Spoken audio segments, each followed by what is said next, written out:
Well, hello, folks. Rob Franek here. I'm editor-in-chief at the Princeton Review. I want to thank Ed Stone, Mr. Stone, and the full team throughout Freehold Township for inviting me to lead this 20 or so minute sort of warm-up presentation for our live Q&A that'll happen on Tuesday night. I'm recording this from Los Angeles, although I am a New Jersey native. I'm out here for a couple of months, and you might hear some background noise because there's a lot of honking out on the street in celebration of the election. But folks, I want to make sure that I spend enough time with you this morning to sort of tee up our conversation for Tuesday night. And what Mr. Stone and I have been discussing over the last couple of months is setting up this conversation around finding schools that are going to be the best fits for you. Now, I know that I might be a familiar face to some folks there, as I've given talks in so many of the different high schools across Freehold Township over the last couple of years. I know that we are a group of juniors and of course their families tonight, so all welcome. Some of the things, if you've attended some of my past lectures, I'm going to go through just a couple of quick exercises. I'm going to walk you through them today. Might be slightly repetitive on what you've seen in the past, but please do try to participate as best as possible, and then save all of your questions because I'll be with you live along with Mr. Stone and along with your wonderful counselors throughout Freehold Township, for a lively Q&A. So without further ado, finding best fit colleges. Folks, we could not have this discussion without one, acknowledging our pandemic. So I have a couple of slides. We're going to leave them towards the end.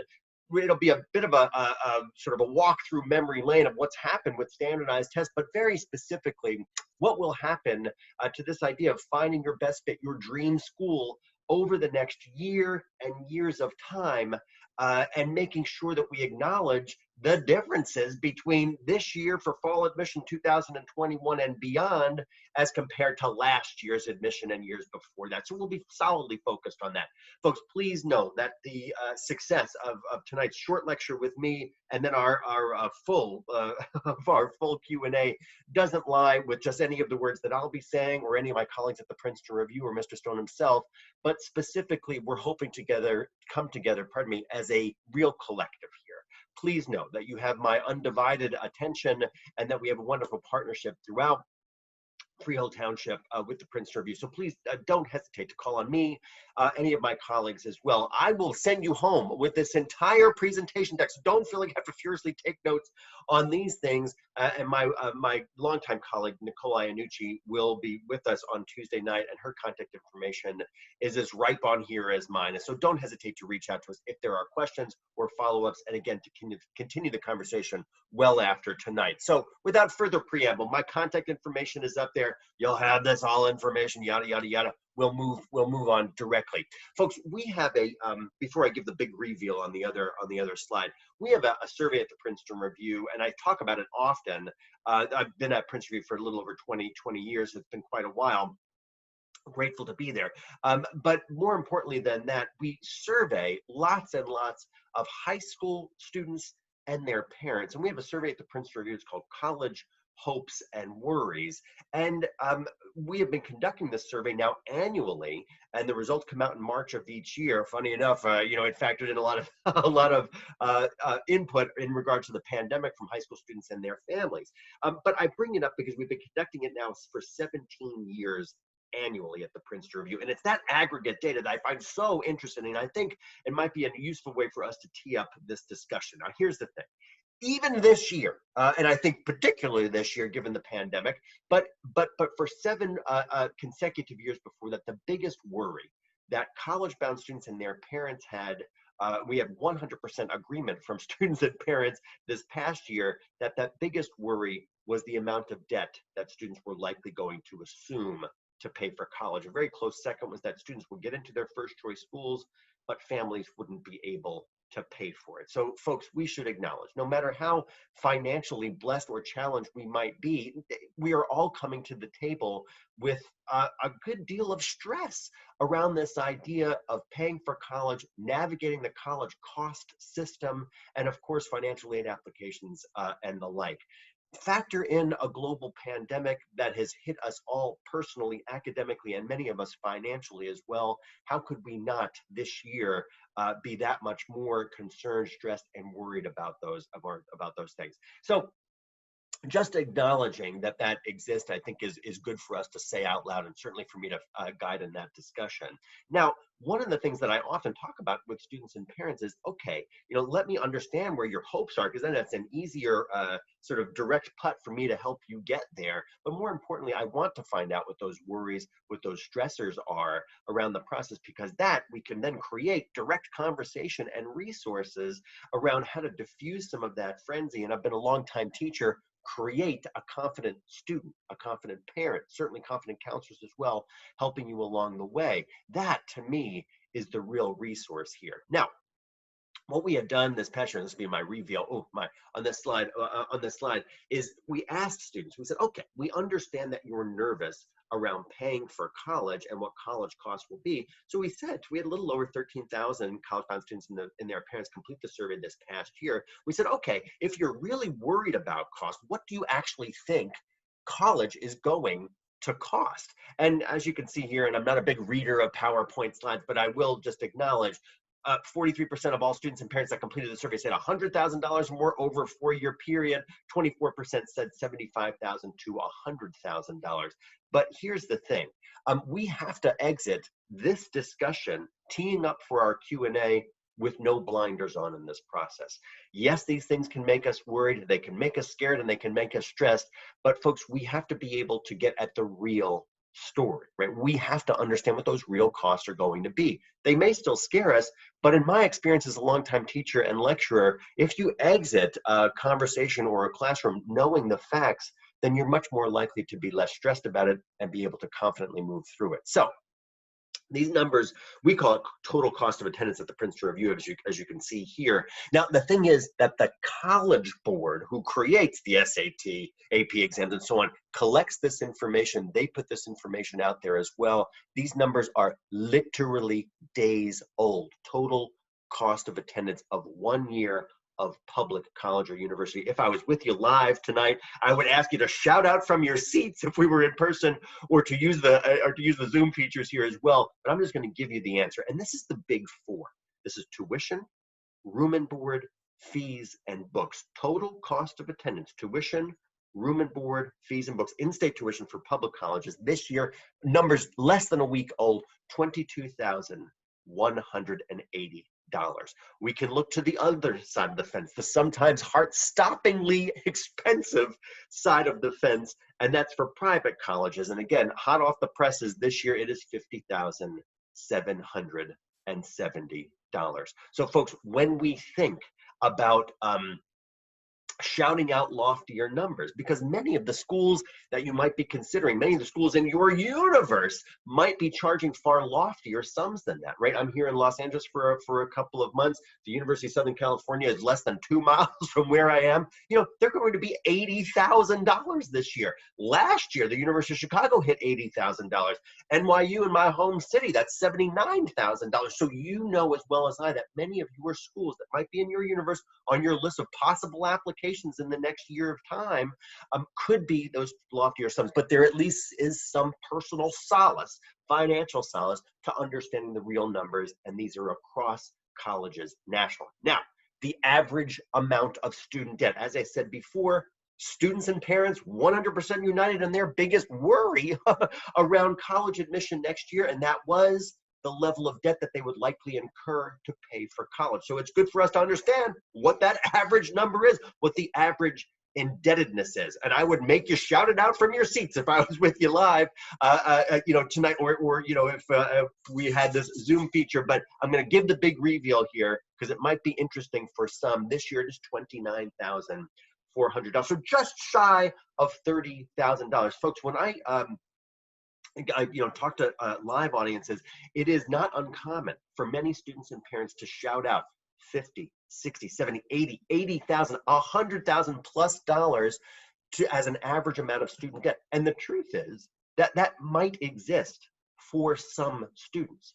But again, my job, Mr. Stone's job, is to make sure that we have no blinders on in this process, that we are equipped with information nationally, and that just shy of $30,000 is the average between public and private schools together. Now, this number, the outstanding U.S. student debt, folks, this is a soul-crushingly large number. I'm going to put it up there, and it's just hard to get our noggins around it. It's $1.5 trillion.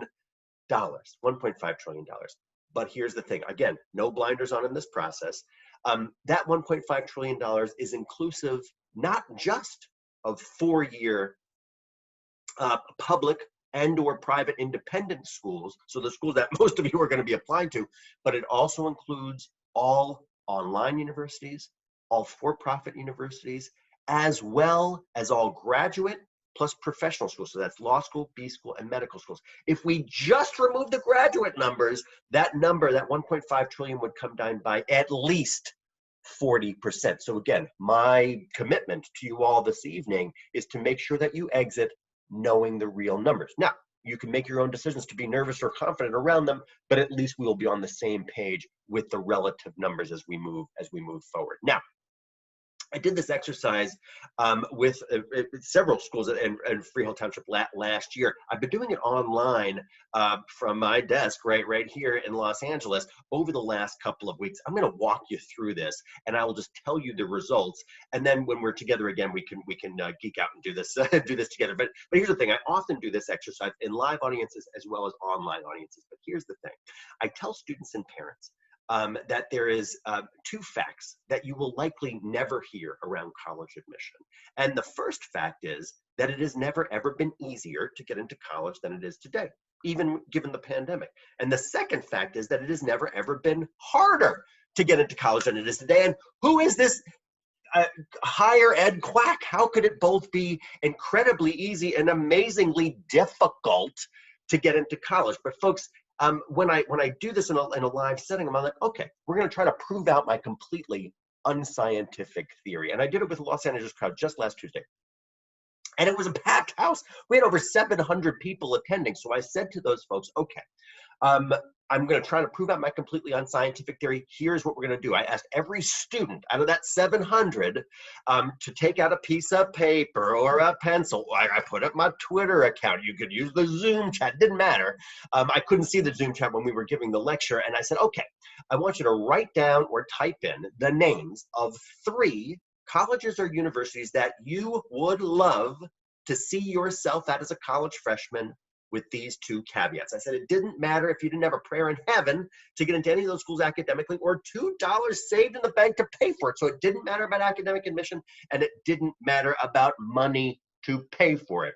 And students, I said, okay, we're going to do the same thing with parents. So parents in the room, I said, okay, I want you to do the same thing. I want you to channel your son or daughter who you're sitting next to or who you're representing from home, and I want you to write down 3 schools that you would love to see them at as a college freshman. Again, doesn't matter about money, doesn't matter about academic admission. Now, with this lecture last week, we really hammed it up. I said, okay, we're only going to give you 26 seconds to write down these schools, go. And I said, any school is fair game as the clock is ticking, tick, tick, tick, tick, tick, tick. And I said, as the clock is ticking, any school is fair game. They could be public or private. They could be large or small, urban, suburban, and rural. 12 seconds, 11 seconds, 10 seconds. They could be for-profit schools. They could be online schools. They could be military academies. They could be religious schools. They could be secular schools. They could be co-ed. They could be single-sex institutions. It didn't matter. 3, 2, 1. And when we hit 1, I said, okay, I want you to keep your pens in your hands or your fingers on your phones, and I want you to cross off the following schools. I want you to cross off every Ivy League school. And folks, the audible groans coming from my computer were cartoonish from this crowd when we forced them first to cross off all the Ivies. There was only 8 of them. And then I said, okay, I want you to cross off the following local schools. We hit a couple of California schools here. We hit UCLA, which is about 4 miles from here. The most popular school in the land, 114,000 freshman applications last year alone. So we hit a couple of California schools, a couple Midwestern schools, a couple of schools in New York City, a couple of schools in DC, Georgetown, George Washington, NYU in the city, USC, UCLA. the usual suspects. Had a couple of schools in the southeast: Duke, Clemson, University of North Carolina, Chapel Hill, University of Texas at Austin, and Texas A&M. When we hit about, for the exercise to really work, no more than 25 or 30 schools. When we hit the 25th schools, I said, okay, pens down, hands off your phone. I want to see a showing of hands using the Zoom chat, or just reaching out to me. How many students and their parents still had 3 schools on their list after I named off those 25 schools? And folks, it was crickets. 2 schools left on the list, crickets again. 1 school left on the list, I forgot to name Notre Dame. And folks, it cemented the conversation and the point that I was trying to make. And I think you see where I'm going. As I set up the conversation, and I said, it has never been easier to get into college than it is today, and it's never been harder to get into college today. We proved out my unscientific theory. We did it together in that room of 700, and here's why. Folks, it's never been easier to get into college today because you know as well as I do that there are 3,000 plus four-year colleges in the US alone. But it has never been harder to get into college than it is today because we are all applying to the same 25 or 30 colleges. And folks, it widened the margin and it cemented the point, and those students and their parents got it. And I suspect that if we did that exercise together, it would work with us online, in person, and certainly I'm hoping it comes up in our lecture. But here's the thing, I often do that exercise with students and parents.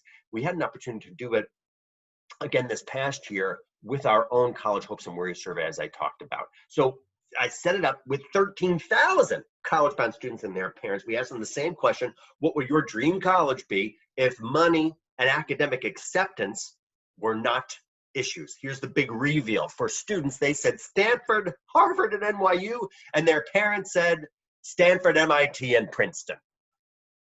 What a thoughtfully conceived list. Folks, we need to understand, these are awesome schools. The 25 schools that I forced students last week to cross off their list are truly awesome schools as well. Stanford University, the 45,000 students who applied to Stanford this past academic year, the 4.3% of whom were actually admitted, are superlative indeed. But here is the point. Folks, we have to know that those 45,000 students that applied to Stanford, while they may be superior academically, not every one of those students is a best fit for Stanford. If you've heard me speak before, and even if you haven't, I can define fit in a couple of different ways, 4 different ways. Finding a school that's the best fit for me academically. You want to make sure that you're going to be challenged and engaged in the classroom. That's obvious. Number 2, a school that's going to be a campus culture fit. Do students lean to the left or right politically? Are they religious or are they not religious? Are queer students accepted? Are they not accepted on campus? Is the food good? Are the beds comfortable? What is going to be your experience at a particular college or university? Does that match what you want and what's important to you? And how do you find those things? So it's outside of the classroom, unapologetically so, but it is still deeply and profoundly important for you to understand what your experience is going to be like academically and otherwise, right? The third part of fit in my mind has to be a financial fit. We've just talked about for the last 10 or so minutes the idea of financing, cost of college, average debt of students being a huge concern. We can't go forward with the college search process if we don't think about financial aid and cost of college. But again, thinking about it from a well-equipped and a well-advised perspective, understanding what the costs are, not be nervous and just pushing it out of our heads because we don't know the specifics, knowing the specifics, and then moving forward in a confident manner. Last part is, in my experience, is the idea of a career fit. Are students getting internships or co-ops or experiential learning at the schools on your list? Do you want those things? Are they important to you? Are students getting jobs upon graduation because of the exceptional experience that they're having academically in the classroom, and exceptional internships and experiential learning outside the classroom? Those 2 things are driving your success after college, financial and otherwise, onto graduate school and onto jobs of substance. Folks, those are the parts of fit that Mr. Stone and I have talked about over the last now several years that we've worked together. And the truth is that they continue to evolve, but they are as important today, given our pandemic times, as they ever were before. And those things are constants in our best fit in our college search process. And folks, it's easy to fall into the traps of brand and perception. These couple of schools up here on the slide, they're fabulous schools. But the truth is that there are many, many other schools, as we're talking about, 3,000 plus, that could be as ideal fits for us. If we come back to this classroom in a year's time and you say to me, Rob, you know, MIT is still the right choice for me. I've done all of my research and it still says that's my school. Well, then awesome. You've done what we're all talking about today, finding your best fit school and being vigilant about it, being vigilant about the process and confident about your decision. That's the thing that, you know, all of the college counselors throughout Freehold Township are doing. That's my job at the Princeton Review. You're getting my point here, and it is super important. Folks, I have one slide here that I think might be interesting. It's a comic relief slide, but I think it's also revealing. Here's the thing. I was a long time at college, college admission counselor as well. And as I said, I've been at Princeton Review a good long time. But I think it's funny because when I talk to college-bound students and their parents, I think it's important to take a step back. And here's the thing. I'm going to put a date and date line up here, and you're probably going to see where I'm going. And I'm going to put up the date and date line on why this is such an important thing for us to remember as we're juniors in this class, moving forward, you know, into your college applications as the years progress. So here it is. The date and date line: Cambridge, Massachusetts, September 1636. Folks, this is the year that Harvard College opened. Its first freshman class showed up on campus in September of 1636. If we could step back in time just a few months before that to the fall of 1635, when the admission team at Harvard was recruiting that glorious and first-year class who was coming onto campus that September.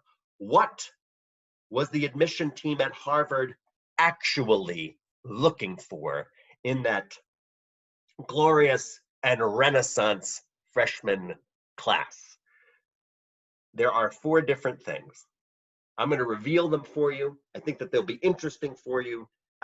For 300 plus years ago, the first thing that Harvard was looking at is number 1, character.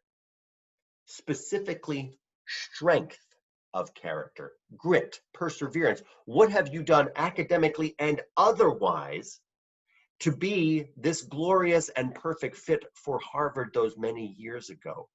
Folks, if you were thinking about this, maybe you were thinking it might have been just high school grades or the equivalent of high school grades, which would have been a fair choice. You know, there might have been other things, you know, gender, ethnicity, religion, all of those things could be possible.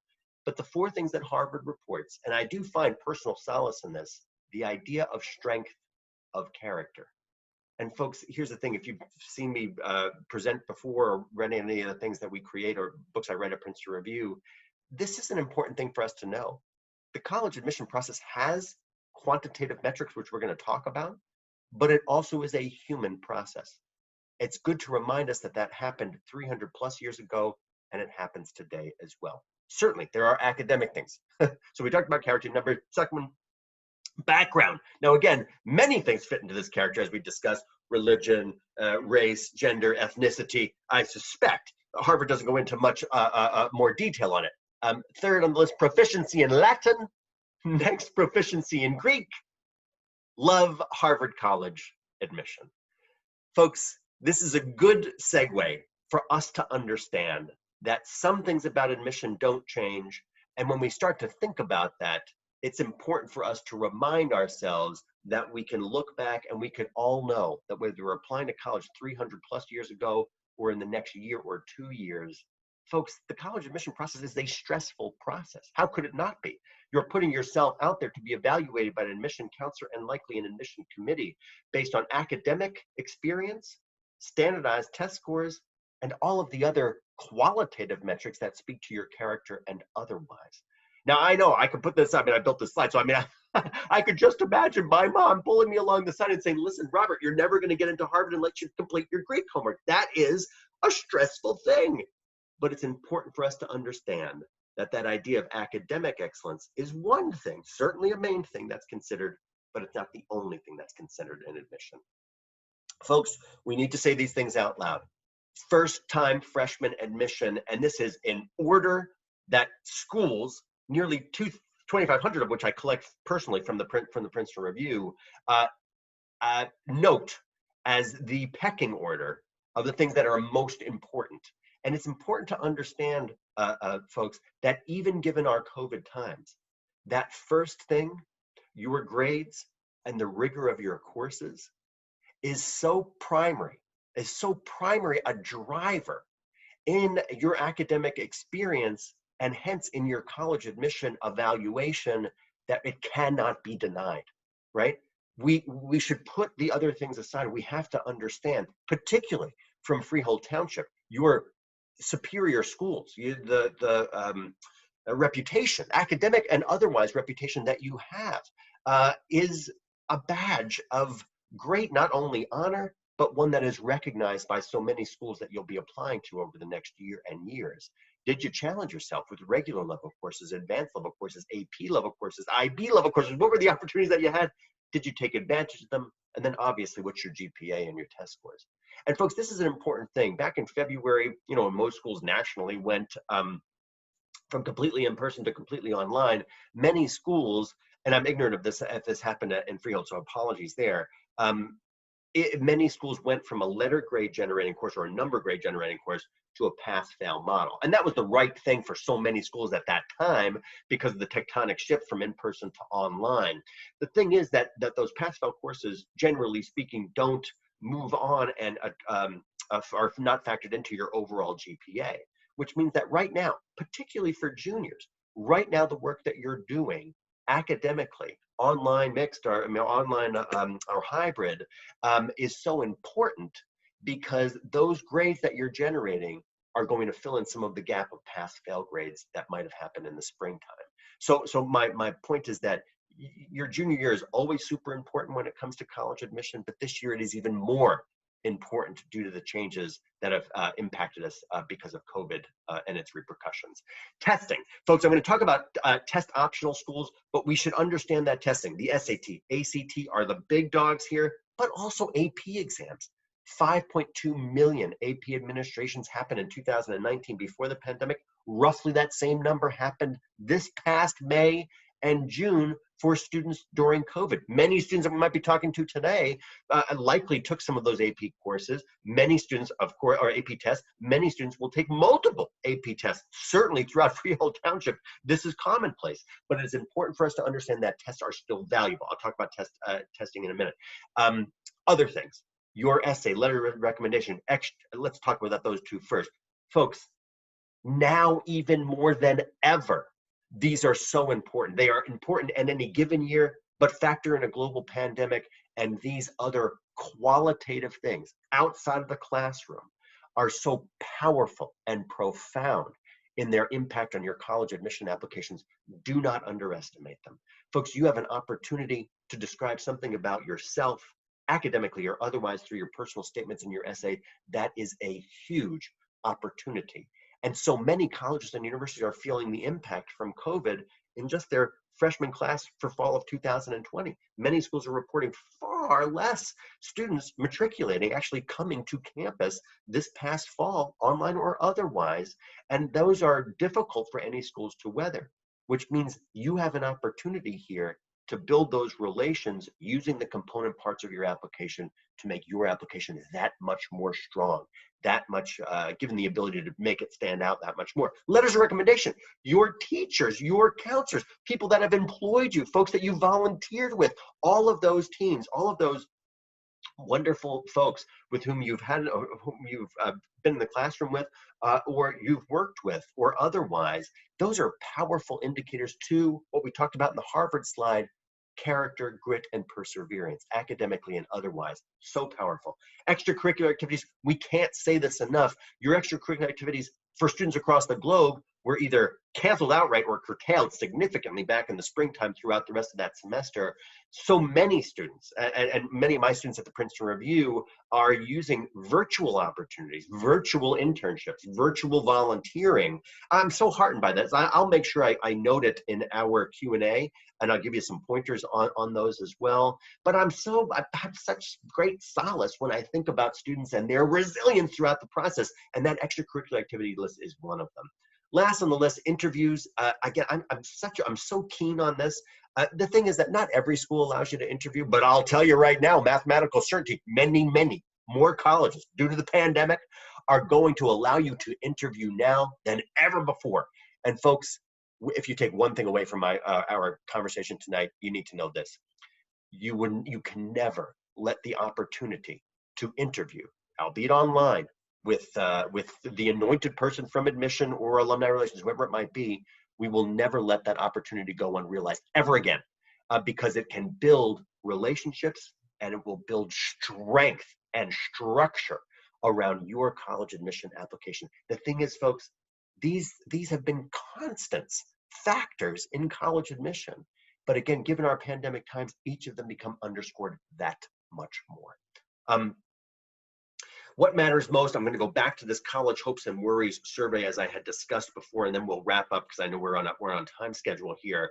But again, any of the things that we're touching on, please do bring up in the Q&A, because I'll be live with you, and I really do hope that we can bring them up. Okay, college hopes and worries survey. Again, back to them. I asked those students and parents what matters most in the college admission application, or in college overall. You can see that the lion's share here were split almost down the middle for the two big drivers: finding a school that's going to be the best fit, as we discussed before, what those fit factors are, and you'll see them again on this next slide, but then best career interests as well. Folks, let's just recall our exercise, our dream college exercise, when so many students, through our 13,000 folks, that said, okay, it's academic reputation. It's only the Stanfords of the world that would be my dream school. But when pushed a little bit, what I find is that students and parents are united in saying, yes, academic reputation is something, it is certainly a value, but what I really value most in a college experience, and the output of that experience, is going to be fit and going to be career interests. If this is you, if you are part of those blue pieces of pie, folks, you're not alone. And that, to me, is a glorious part of the process, because you are thinking critically about the value of a college degree. And therein lies a huge coup when we start to think about the value of college in general.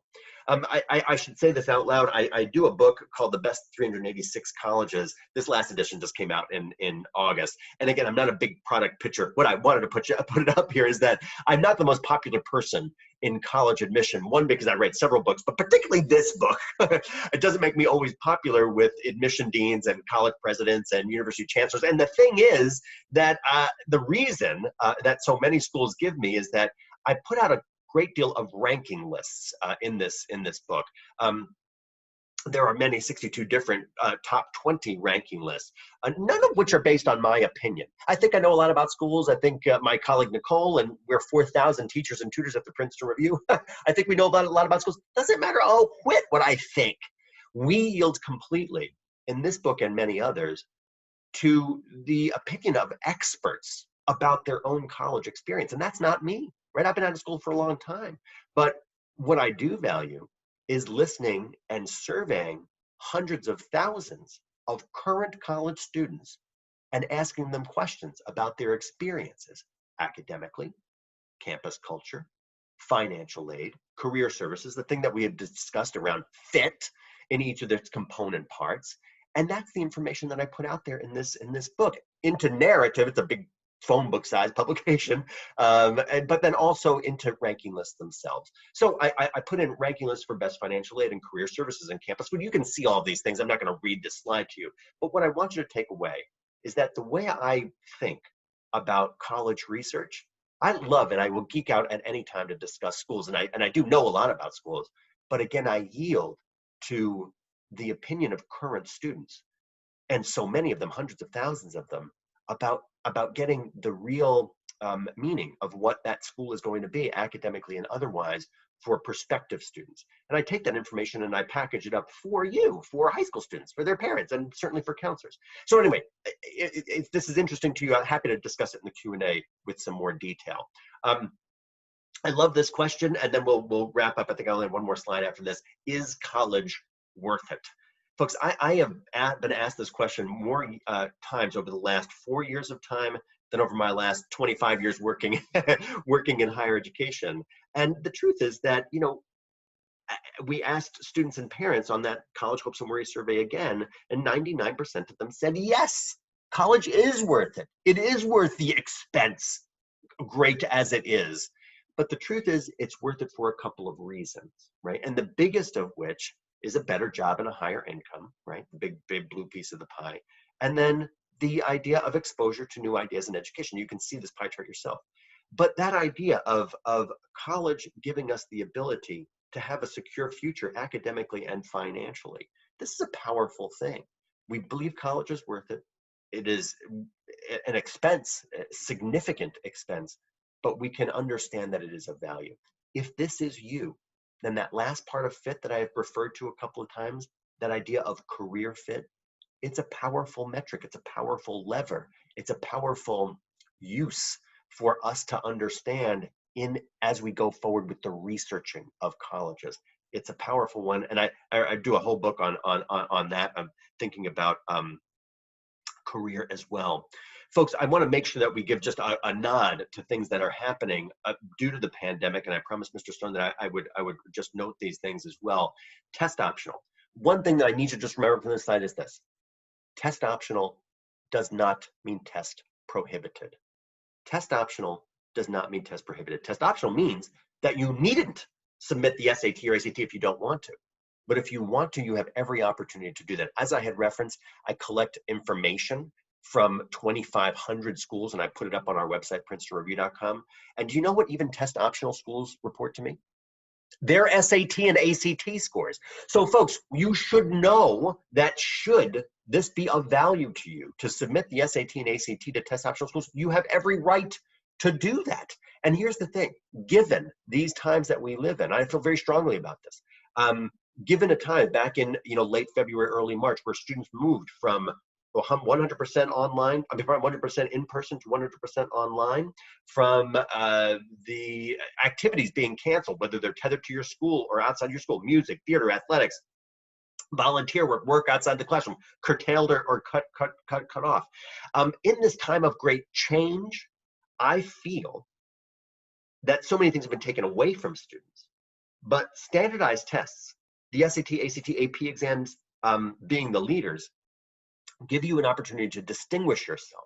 Now, I recognize, I love teaching for the SAT and ACT, mostly because they're deeply flawed exams. But in this case, because they are deeply powerful exams, even in the test optional model. And again, I suspect those are going to come up to some questions, so please do hold them on for today. The SAT and ACT, slight walk down memory lane. These are crushing things. Back in the springtime, these exams were canceled outright. A couple of students in New Jersey and Long Island got to take the first March SAT, but then everyone, the rescheduled one in March, and of course the other ones in the springtime. The first time a student could take really an SAT globally since 2019 was the end of August. The College Board, who creates the SAT and AP exams, is now offering, as of August, an SAT from August through December, and they are likely, with capacity, with demand existing, to have a January SAT as well. There are capacity issues galore. 40% of all students, this is nationally, even if you had a registration ticket for that August, September, October SAT, 40% of all students nationally were still canceled for those things. It could be a day or days before that exam happened. This is a crushing thing. In New Jersey, it's far worse. 73% of all students for that first administration in August were not able to actually sit for their exam. So again, we understand that things are changing. We understand that the ACT has been pretty uniform in following what's happened with the College Board, and what happens with the SAT, ACT follows suit. But here's the thing, the ACT has alluded to this fact very strongly. They will likely be the first major testing company, likely at the end of the fall, early winter of 2020, or into 2021, that will offer a fully online, at-home, remote ACT. That's what we're watching at the Princeton Review. College Board is probably not going to be the first one there with the SAT, but ACT may be that way. Again, happy to discuss this in more detail as we move forward. I have two quick things. I have a new book. It just came out last Tuesday. I'm actually on the Today Show. I'm shooting this on Wednesday. I'm on the Today Show this morning on Tuesday. So if you were watching the Today Show, I was on talking about the volleying questions from students. It's a Q&A book. It's specifically about COVID during college, college admission during COVID, and it's Q&A. Many of the things that I suspect are going to come up tonight. What does it mean to pay a test optional course? Should I take the SAT or ACT? Will there be any financial aid left next year due to the pandemic? And I also do a video series on this. We have a robust videos. We have a robust channel, of course, on YouTube, but then I have a series specifically about these issues on COVID-19's impact on college admission. I'll send you that as a direct link when we discuss this on Tuesday night, and I'll send it home with you after that time. And folks, my contact information, again, my longtime colleague, Nicole Iannucci, who's responsible for the whole Middle Atlantic area. She lives in New Jersey, and she's a fabulous resource, been a longtime colleague and partner with Ed Stone as I have as well. Folks, I'm hoping that was about 30 minutes or so. I'm hoping that this teed up some thoughts in your head and questions. And again, Rob Franek signing off for now. Looking forward to being with you on Tuesday evening. Take care and be well.